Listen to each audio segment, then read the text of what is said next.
안녕하십니까. 오늘은 건축 시공 현장 실무 제 43차시 강의를 진행하도록 하겠습니다. 오늘은 지난 시간에 이어서 건축 도장공사, 도장공사에 대해서 도장공사를 하면은 페인트 칠하는 걸 갖다가 도장공사라고 하죠. 도장공사에는 건축 도장, 그러니까 자동차 도장, 본체 도장, 굉장히 여러 가지 전착 도장 여러 종류가 있는데, 그 중에서도 우리 건축물에 대해서 도장을 하는 것을 얘기합니다. 일반 사항은 국토부 표준 시방서를 근거로 하여 현장에서 적용할 수 있는 시공법을 기술함으로 실공사에 적용할 지침서로 작성된 것을 가지고 공부를 해보기로 하겠습니다. 우리가 건설 공사를 하면서 현장 관리자나 건물 주인이나 또 건설 업체가 반드시 알아야 될 법령들이 있습니다. 그 법령은 건설산업기본법과 건설기술진흥법과 산업안전보건법, 이 세 가지 중에 필수적으로 알아야 할 사항들이 있습니다. 그것을 앞으로 제가 블로그에 쭉 순차적으로 기재를 해서 올리게 될 겁니다. 자, 우리가 부실공사, 그전에는 계속 부실공사 말만 들었지 처벌 기준이 굉장히 미약하고 또 부실공사 범위도 특정하기가 어려웠죠. 지금은 명확하게 근거가 마련돼 있어요. 법 개정이 되어서. 심지어 2억 원 이하, 2년 이하 징역, 또는 많게는 10억 원 이하 이렇게 되는 법도 있습니다. 그래서 굉장히 중요한 부분이 하나입니다. 필수적으로 알아야 될 사항들을 앞으로 블로그에 계속 올리도록 하겠습니다. 적용 범위는 건축물 실내외의 전반적인 실공사에 적용하고, 시방서에서 정한 바가 없는 경우에는 도면 및 특기 지방에 준한다. 자, 특기 지방. 우리가 시방서라 하면 표준 시방서, 그 다음에 전문 시방서, 공사 시방서, 특기 지방서인데 우선순위가 특기 지방이 있을 때는 특기 지방이 우선입니다. 우선이고,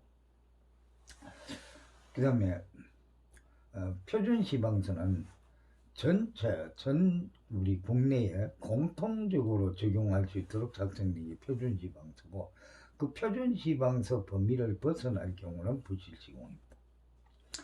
표준 시방서에 근거하여서 특기 시방이나 전문 시방서나 공사 시방서를 만들고 있습니다.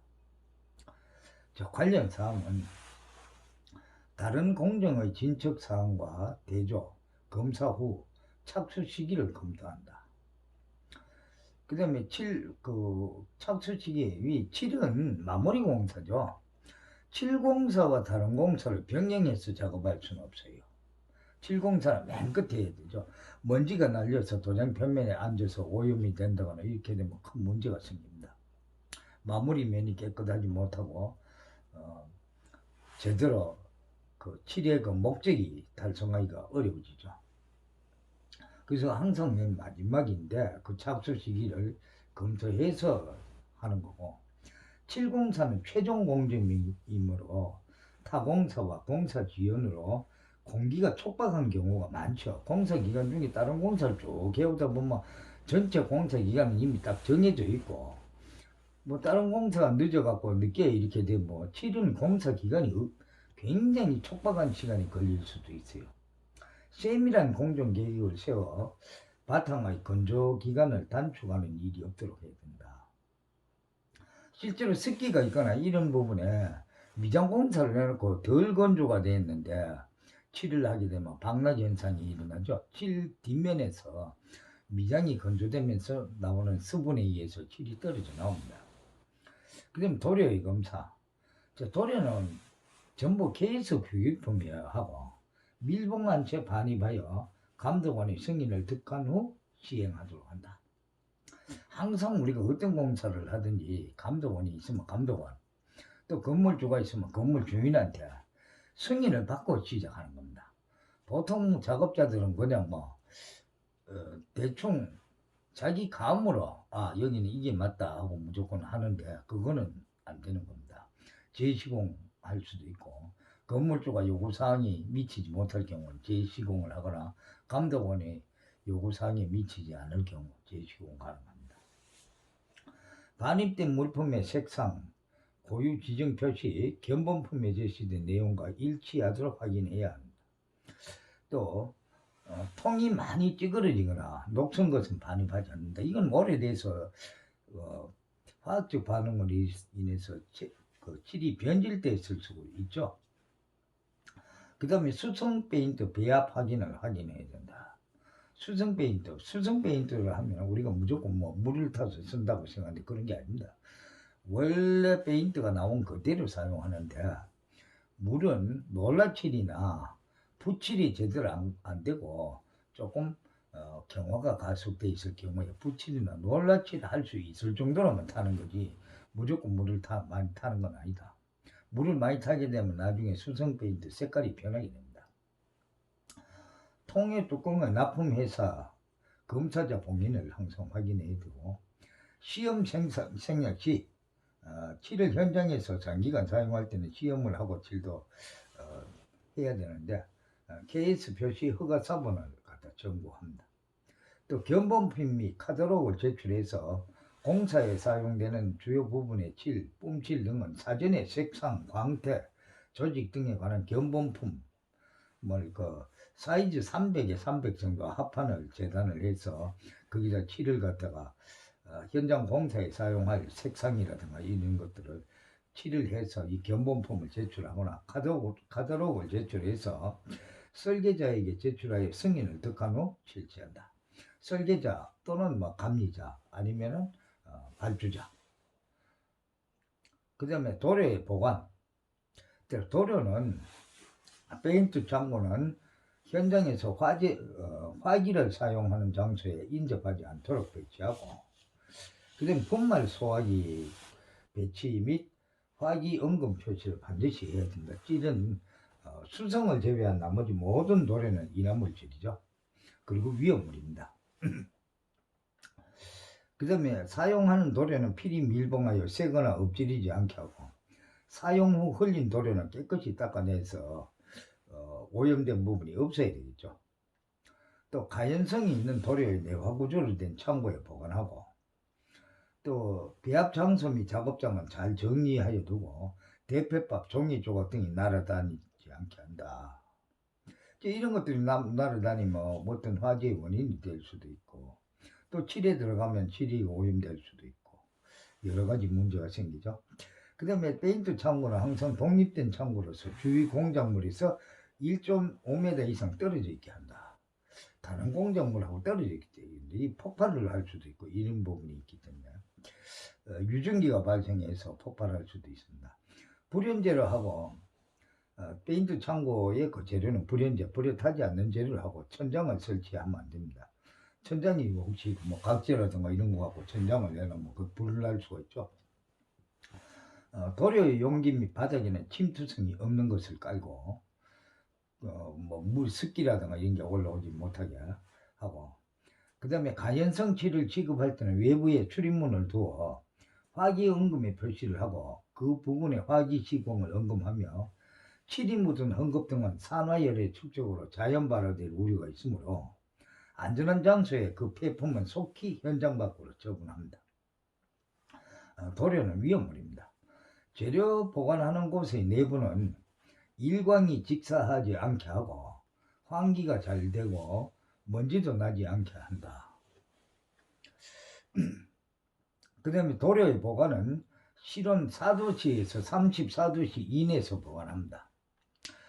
칠이 기온이 급격히 낮은 부분에 하면은 뭐 얼어서 제 기능을 발휘할 수가 없게 될 수도 있고 그렇게 되기 때문에 항상 4도씨 이상 34도씨 이내에서 보관하도록 하고 도료의 혼합은 도료에 안료를 함유한 것은 그렇게 쉽게 말해서 도료에 색깔이 들어가 있는 것은 내용물이 충분히 섞이도록 저어서 균등하게 해야 된다. 우리가 색깔을 갖다가 이렇게 배합을 해서 색소를 넣어서 할 때는 고루 섞여야 되죠. 일단 그럼 표준체 이하에서 뭐 남바 210에서 100 정도의 채로 걸러 사용함을 원칙으로 한다. 또 이 안료 같은 게 뭐 이렇게 덩어리져 있는 것도 있을 수 있고 그렇기 때문에 표면이 깨끗하게 나와야 되니까. 그럼 도료의 희석은 에멀전 도료 및 수용성 도료는 청수를 사용하고 그러니까 깨끗한 물, 사람이 먹어도 될 수 있는 깨끗한 물을 사용해야 합니다. 항상 우리 콘크리트 비빔할 때도 깨끗한 물을 사용해야 된다고 했죠.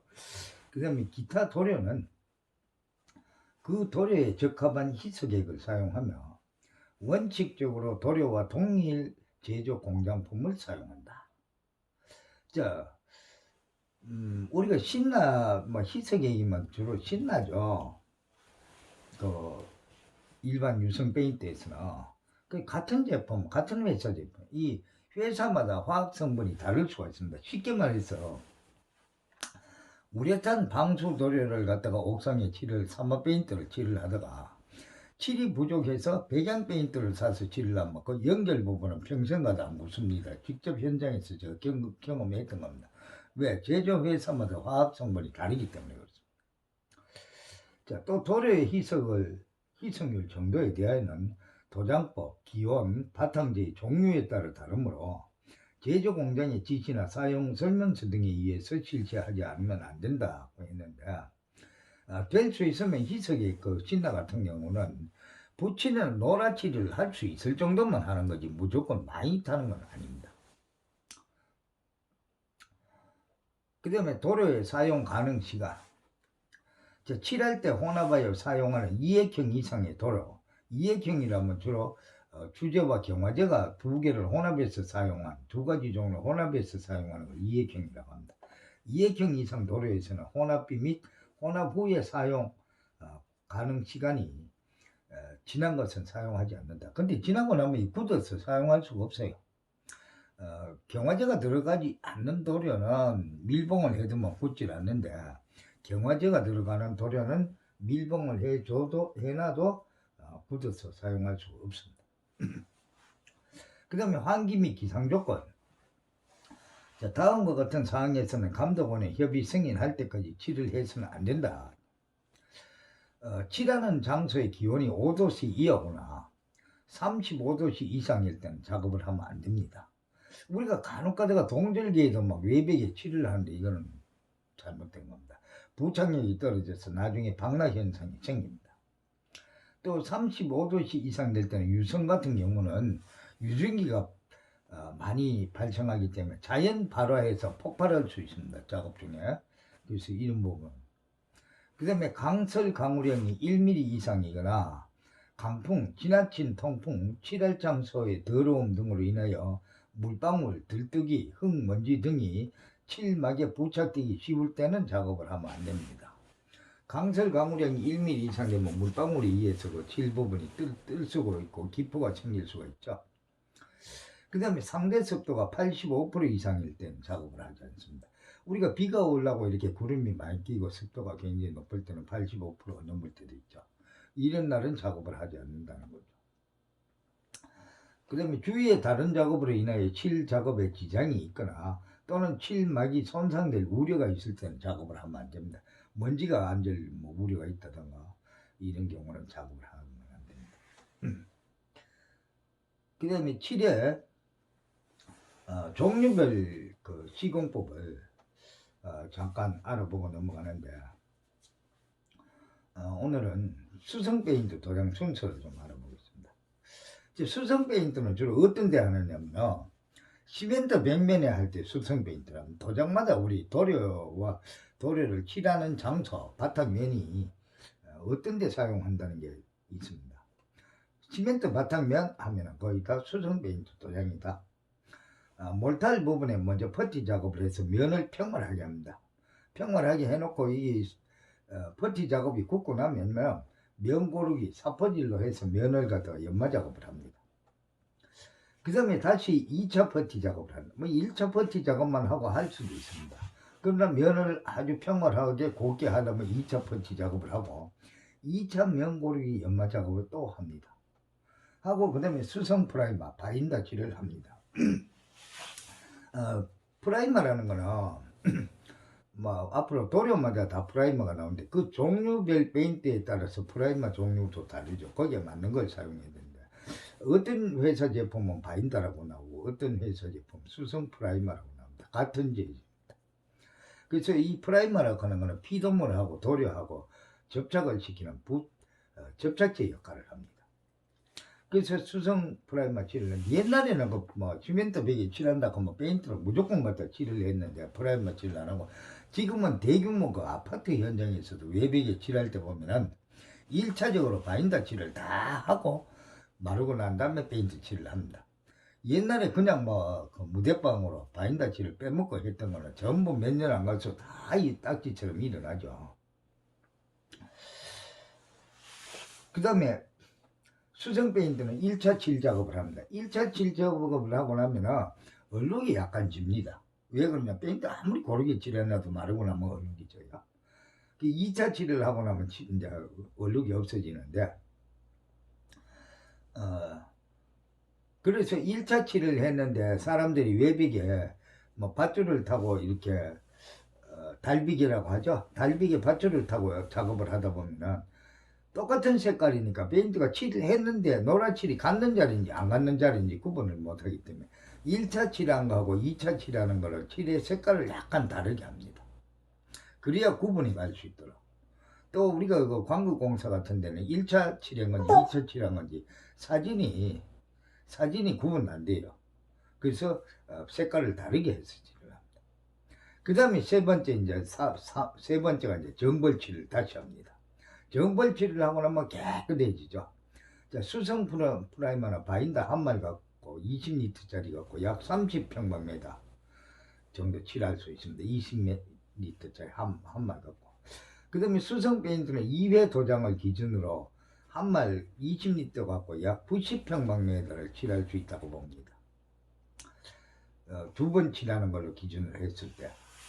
자, 요렇게 하면 우리가 벽 면적을 재면은 프라이머 양과 수성 페인트 양을 계산할 수가 있겠죠. 자, 현재 사진을 여러분들이 가끔 보면은 이 빌라가 칠한 지 3년밖에 안 됐어요. 3년밖에 안 됐는데 어떻게 됐냐? 칠이 다 떨어져 보고 군데군데 이렇게 조금만 남았죠. 시멘트 바탕이 그냥 나와 있어요. 자, 이거 왜 이러냐? 수성 프라이머 바인더 작업을 생략하면 3, 4년 내에 옆에 그림과 같이 하자가 발생을 해버립니다. 이와 같은 하자가 발생한다는 거죠. 자, 우리는 자꾸 바인더 칠을 조금 빼먹어도 이까지 건 빼먹어도 괜찮다 이렇게 하면 그런데 그렇지가 않다는 거죠. 이 반드시 바인더 칠을 해야 된다. 자, 그러면 이게 업자가 하자 보수를 해주냐 안 해주죠. 우리가 앞에서 우레탄 방수를 배웠는데 우레탄 방수는 건설산업기본법 시행령 제30조 1항에 보면은 하자 담보 기간들이 나와 있어요. 방수공사는 3mm 이상 그 우레탄 도료를 칠했을 때 방수공사라고 그랬어요. 방수공사는 하자 기간이 3년이지만 그냥 도장공사는 법적으로 하자 기간은 1년밖에 아니기 때문에 이거는 안 해주죠. 하자 기간이 끝났으니까. 그 다음에 우리가 계약서상에 공사 계약서상에 하자 기간을 2년 하기로 했으면 법으로 1년이 돼 있더라도 2년이 맞는 거죠. 계약서라는 건 법적인 구속력이 있으니까. 자, 이렇게 해서 수성 프라이머 바인더 작업을 생략하니까 3, 4년 내에 옆에 그림과 같은 하자가 발생했다. 현재 보이는 사진에 있는 거. 그래서 이와 같은 현상이 생긴다. 자, 주의사항은 5도씨 이하에서는 균열 발생 우려가 있으므로 작업을 하면 안 됩니다. 그러니까 바깥의 외부 기온이 5도씨 이하에서는 균열이 발생하고 균열이 발생하면 방락 현상이 생기기 때문에 작업을 하면 안 되고 롤러칠은 천천히 상하 좌우로 고르게 하는 거. 뭐 동절기에 실내에서 작업을 한다 하면은 기온을 갖다 온도를 갖다 좀 올려놓고 해야 되겠죠. 5도씨 이상으로. 그 다음에 1회에 너무 넓게 칠을 해서는 안 된다. 이게 무슨 소리냐면 한번 칠할 때 너무 면적을 이렇게 넓게 하다 보면 겹쳐지는 면이라든가 칠이 부실하게 될 수가 있죠. 그래서 한번 칠할 때는 자기 앞에서 팔이 이렇게 노라가 갈 수 있을 정도의 범위 안에만큼만 칠을 하는 겁니다. 자, 오늘은 수성 페인트 도장에 대해서 도장공사 일반 사원과 수성 페인트 도장에 대해서 알아봤는데, 우리가 일반 사항은 수성 페인트나 유성 도장이나 다 똑같습니다. 다 똑같기 때문에 일반 사항은 똑같고, 다음 시간에는 종류별로 페인트에 대해서 시공 방법이라든가 이런 거를 알아보기로 하겠습니다. 자, 수고했습니다. 오늘은 여기서 43차시 강의를 마치겠습니다.